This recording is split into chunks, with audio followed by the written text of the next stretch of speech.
कैसे हैं आप सभी। मैं बिहार की बेटी झारखंड की बहू सीमा आप सबों का मम्मास ब्लॉग में बहुत बहुत स्वागत करती हूं।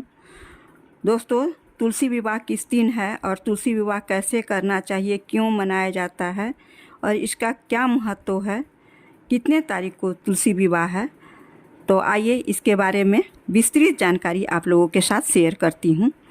सनातन धर्म में तुलसी को स्वयं देवी महालक्ष्मी का अवतार माना जाता है और इनकी पूजा अर्चना की जाती है।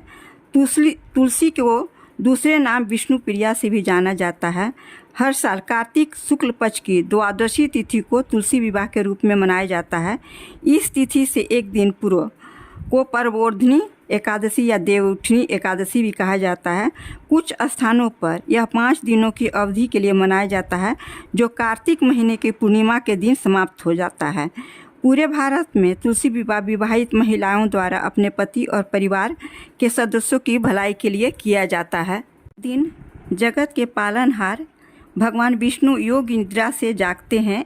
देवउठनी एकादशी के दिन इससे पूर्व आषाढ़ माह के शुक्ल पक्ष को देवशयनी एकादशी तिथि से भगवान विष्णु क्षीर सागर में 4 महीने के लिए विश्राम करने चले जाते हैं। अतः आषाढ़ माह के शुक्ल पक्ष की एकादशी से लेकर कार्तिक माह के शुक्ल पक्ष की एकादशी तिथि तक चातुर्मास रहता है। शास्त्रों में चातुर्मास के दौरान शुभ कार्यों करने की मनाही होती है, अतः इन 4 महीनों में कोई भी शुभ कार्य नहीं किया जाता है।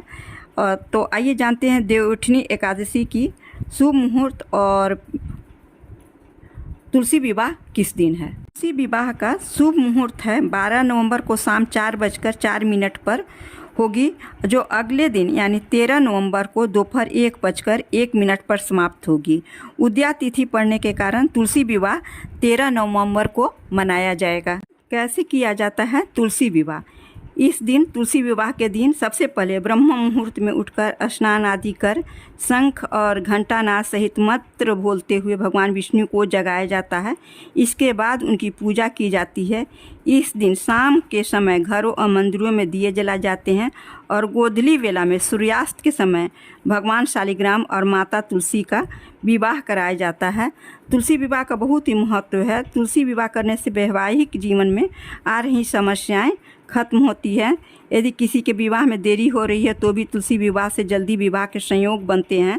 साथ ही निसंतान लोगों को संतान की प्राप्ति होती है और घर परिवार में सुख समृद्धि बनी रहती है। तुलसी विवाह का बहुत ही पौराणिक कथा प्रचलित है कि वृंदा नाम की एक पतिव्रता स्त्री और भगवान विष्णु की वो बहुत बड़ी भक्ति थी। उनका विवाह जलंधर नाम के राक्षस से हुआ था। जलंधर बहुत अत्याचारी था। उसने स्वर्ग की कन्याओं को परेशान करना शुरू कर दिया था।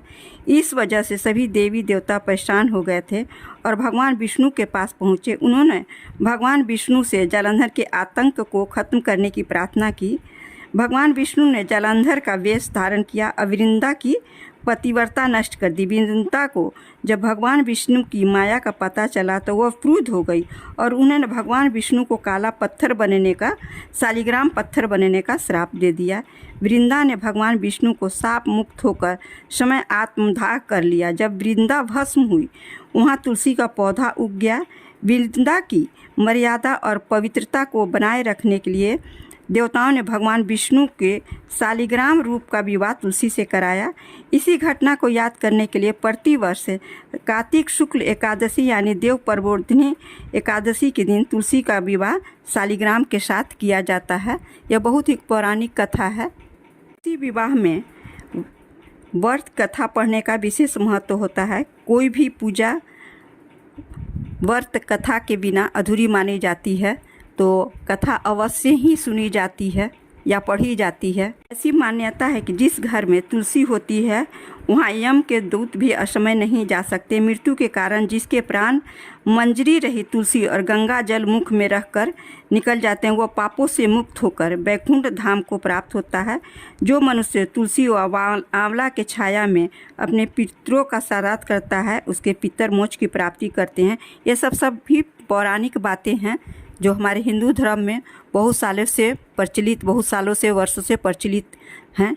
दोस्तों, यदि हमारी वीडियो आप लोगों को अच्छी लगे तो प्लीज़ लाइक, शेयर और सब्सक्राइब अवश्य कीजिएगा। फिर मिलती हूँ एक नई जानकारी, एक नई कथा और त्योहारों के बारे में विशेष जानकारी लेकर। तब तक के लिए अपना ध्यान रखिए, अपनों का ध्यान रखिए। धन्यवाद।